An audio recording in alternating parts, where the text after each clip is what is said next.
नमस्ते दोस्तों, आप सभी का स्वागत है आज की हमारी इस नई वीडियो में। तो आज की वीडियो में हम बात करेंगे एसर के स्मार्टफोन मार्केट के अंदर कमबैक को लेके कि 2025 के अंदर उन्होंने दो स्मार्टफोन जो हैं वो ऑफिशियली लॉन्च कर दिए हैं, जो कि Acer super ZX and Acer super ZX pro होने वाला है। और ये जो दोनों फ़ोन रहेंगे, एक फ़ोन अंडर 10,000 देखने के लिए मिलेगा और जो सेकेंड फ़ोन है प्रो वाला वो हमें अंडर 20,000 देखने के लिए मिलेगा। तो आज की वीडियो में हम इसी फ़ोन से रिलेटेड सारे स्पेसिफिकेशन वगैरह को जानेंगे और ये फ़ोन कितना अच्छा है और कितना बेकार है, उन सारी चीज़ों को डिटेल में बताऊंगा। तो आप वीडियो के लास्ट तक बने रहिए। तो चलिए हम अपनी वीडियो शुरू करते हैं।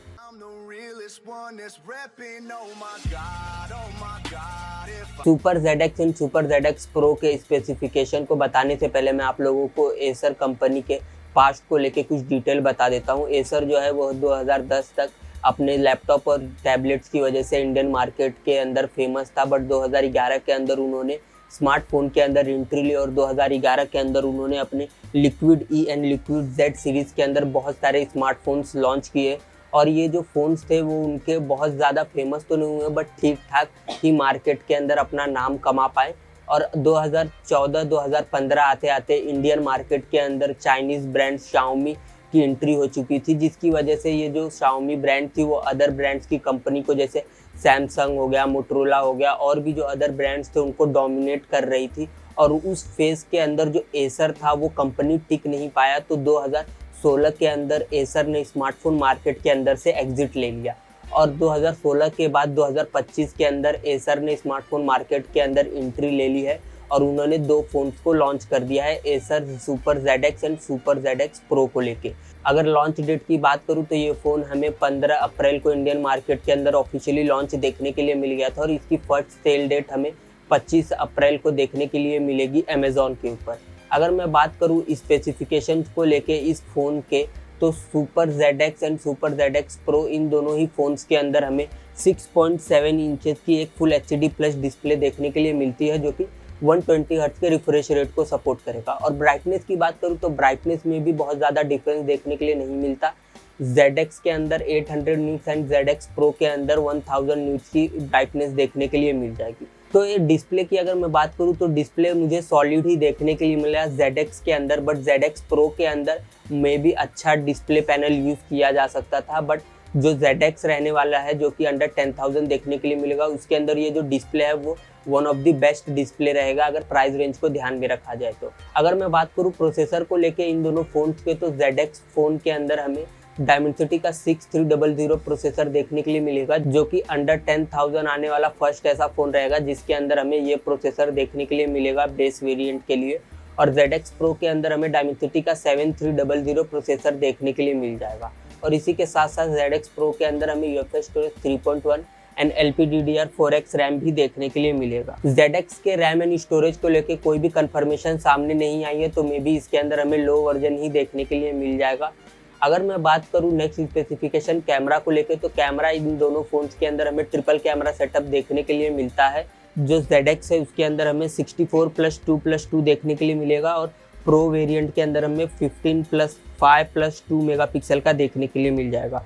और इन दोनों ही फ़ोन्स के अंदर हमें सोनी का सेंसर देखने के लिए मिलेगा। तो ZX फर्स्ट ऐसा फ़ोन रहेगा जो कि अंडर 10,000 आने वाला फर्स्ट फ़ोन रहेगा जिसके अंदर हमें सोनी का सेंसर देखने के लिए मिलेगा। और फ्रंट कैमरे की बात करूँ तो ZX के अंदर 13 मेगापिक्सल मिलता है और ZX प्रो के अंदर 15 मेगापिक्सल का एक सेल्फी कैमरा देखने के लिए मिलता है। तो कैमरा डिपार्टमेंट में मैं बोलूँगा एक डिसेंट है। सारी चीज़ें ऑप्टिमाइजेशन के ऊपर ही डिपेंड करती हैं, वो चीज़ें हमें may be on hand review के बाद ही पता चलेंगी। अगर मैं बात करूँ नेक्स्ट स्पेसिफिकेशन बैटरी को लेके, तो दोनों फ़ोन्स के अंदर हमें 5000 mAh बैटरी देखने के लिए मिलती है, जो कि 33 वॉट की फास्ट चार्जिंग को सपोर्ट करेगा। और प्रो वेरिएंट में हमें कोई भी वायरलेस चार्जिंग का सपोर्ट देखने के लिए नहीं मिलता। और OS या फिर अदर स्पेसिफिकेशंस की बात करूँ तो ये दोनों फ़ोन्स हमें out of the box Android 15 के साथ देखने के लिए मिलेंगे। और जो ZX है उसके अंदर हमें ड्यूल स्टूडियो स्पीकर देखने के लिए मिलेगा और प्रो वेरिएंट के अंदर ड्यूल स्टूडियो स्पीकर के साथ साथ हमें डॉल्बी एटमॉस का भी सपोर्ट देखने के लिए मिल जाएगा। और ZX के अंदर हमें IP50 की रेटिंग एंड प्रो के अंदर हमें IP64 की रेटिंग देखने के लिए मिलेगी। और प्रो वेरिएंट के अंदर हमें थर्मल कूलिंग का भी ऑप्शन देखने के लिए मिल जाएगा, जो कि गेमिंग वगैरह एंड हीटिंग को मैनेज करने के लिए बहुत ज़्यादा यूज़फुल होने वाला है। तो ये थे सारे स्पेसिफिकेशन एसर की तरफ से आने वाले ZX एंड ZX प्रो को लेके। अगर मैं बात करूँ अवेलेबल रैम वेरिएंट्स की, तो आप डिस्प्ले के ऊपर देख सकते हो अभी सिर्फ हमें ZX के लिए 4GB 64GB वाले वेरिएंट की ही प्राइस सामने आई है, जो कि 9990 रहेगी। और ZX Pro के 6GB 128GB वाले वेरिएंट की जो प्राइस है वो हमें 17990 रहेगी। तो ये थी सारी चीज़ें एसर की तरफ से आने वाले स्मार्टफोन को लेके। तो अगर मैं बात करूँ मेरे पर्सनल ओपिनियन की, तो जो ऑन पेपर स्पेसिफिकेशन है वो सारी चीज़ें हमें ठीक ठाक ही देखने के लिए मिलती हैं।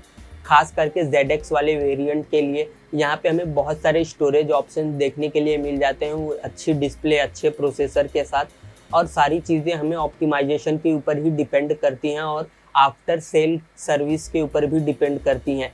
क्योंकि अभी एसर इतने सालों बाद इंडियन मार्केट के अंदर वापस आया है, तो ये यूज़र्स के जो यूनिट्स हैं उनके ऊपर कैसी सर्विस प्रोवाइड कर पाएगा, उसके ऊपर भी सारी चीज़ें डिपेंड करती हैं। तो मेरे ओपिनियन में जो ZX फ़ोन रहने वाला है वो बेस्ट ऑप्शन रहेगा 10,000 के आसपास। और भी बहुत सारे ऑप्शंस रहेंगे, आप उनमें भी चूज़ कर सकते हो, बट अगर आपको कुछ नया ट्राई करना है तो आप ZX को ट्राई कर सकते हो।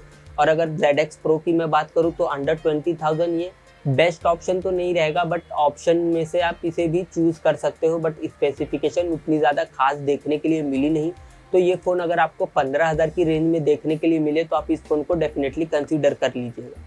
तो आशा करता हूँ कि इस वीडियो के माध्यम से आप सभी का जो भी कन्फ्यूजन था ZX एंड ZX Pro को लेके, उन सभी को दूर कर पाया हूँ और आप लोगों को इस फ़ोन के बारे में डिटेल में बता पाया हूँ। तो चलिए मिलते हैं हम अपनी नेक्स्ट वीडियो में। वीडियो के लास्ट तक बने रहने के लिए धन्यवाद।